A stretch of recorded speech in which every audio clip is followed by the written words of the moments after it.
I probably shouldn't be reviewing this ship yet. I mean, I'm going to, but I probably shouldn't. Let me explain why. This is Lakon's first attempt at creating a ship to deal with the Thargoid threat. This is the Type-10 Defender. Created a year behind the strokes of genius that are the Alliance Chieftain, Challenger and Crusader, the Alliance tasked Lakon with quickly creating a ship to deal with the looming Thargoid threat after a number of attacks on stations within the Pleiades Nebula. With the designs for the Chieftain line nowhere near finalised, Lakon looked in their catalogue of existing ships and stabbed a random ship out of the catalogue. In this case it was the Type 9 Heavy. From here the decision was made: the Type 10 Defender would be based on the Type 9 platform, which is a ship that I've not yet reviewed. They would take this platform and augment it with a stack of combat-orientated upgrades and provide it to the Alliance as their offering. Similar to how the keelback design is based on the Type 6 transporter, and like the Type 9, I've not reviewed the keelback yet either. This is the thing though. The Type 9 for all intents and purposes is a heavy transport ship, designed to ferry vast amounts of cargo from point A to point B. The Type 10, despite its origins, is anything but. Don't get me wrong, I've spent a fair chunk of time in the past using the Type 10 as a armed trader, but that's not the same. The Type 9 has a fairly small complement of weapons for its size, primarily provided to create a distraction when a pirate is after your booty, or to be repurposed for mining equipment, whereas the Type 10 Defender on the other hand takes the complement of weapons that the Type 9 has and dials it to 11, adding 4 large hardpoints into the mix. In theory, this means if a pirate wanted to take you on, you'd actually stand a decent chance of removing them from the equation and suddenly having their cargo in your hold. It sports a few visual changes too. You've got a few additional armour panels tack welded on top of the existing Type 9 hull and a massive spoiler at the rear. I think it's fair to say it looks like an absolute unit compared to the Type 9, and between a small group of us we've nicknamed the Type 10 the Chunk. I've made comments in the past about how adding things like spoilers to a ship won't really make a difference to how a ship handles in the vacuum of space, but I'll concede it does look cool on this occasion. It won't really help in atmospheric flight either, given that the Type 10 has the aerodynamic figures of a cheeseburger, and probably weighs about the same as a small moon. Internally though, it's largely the same as the Type 9, which isn't surprising given its origins. I do like though that you can see some of the corridors shooting off to the side, giving an impression as to what the rest of the interior looks like, even if we can't go and explore it for ourselves. So let's address the elephant in the room. The Type 10 Defender was primarily put together to take out Thargoids, with Lakon initially going as far as advertising it as such. But then a number of commanders who specialise in anti-Thargoid behaviour tested the Type 10 in anger and came to the conclusion that the Type 10 is more of a target than a weapon. It was deemed to have poor convergence, be slow, under-spec'd, and about as effective as a soggy tissue when it comes to dealing with Thargoids.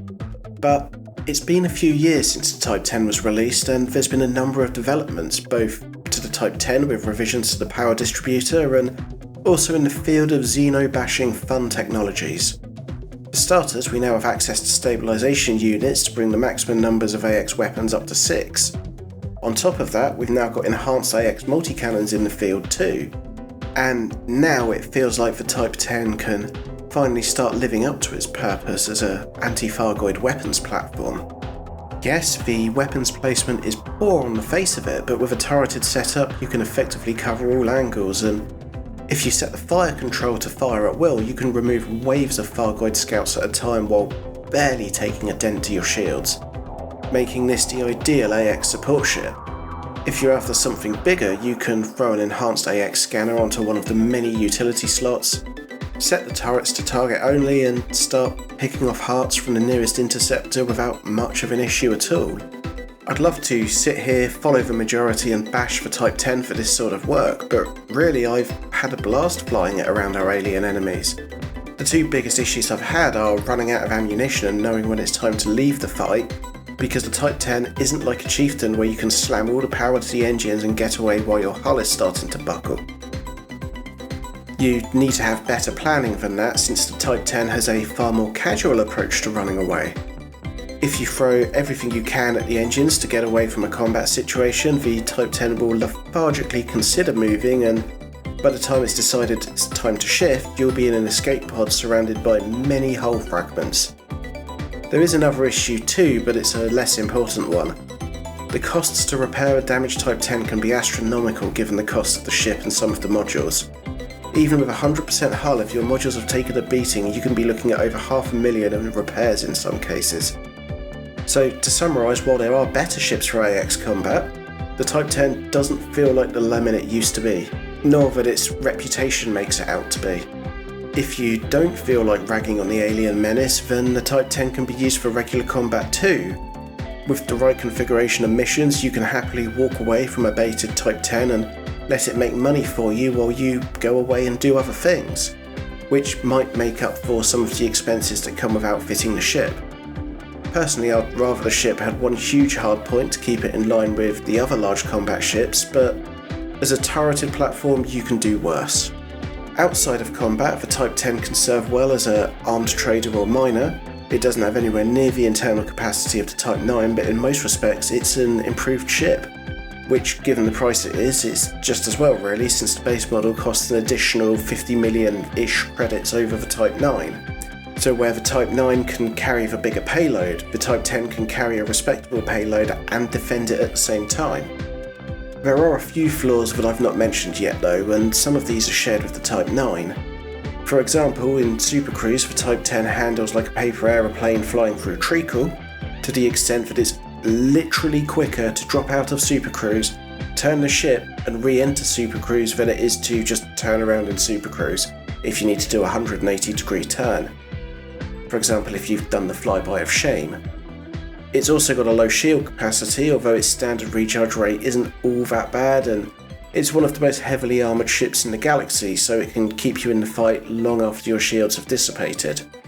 So that's the Type-10, and really, if anything, it's a tale of how something bad can become good, or at least adequate when brought up to date with modern technology.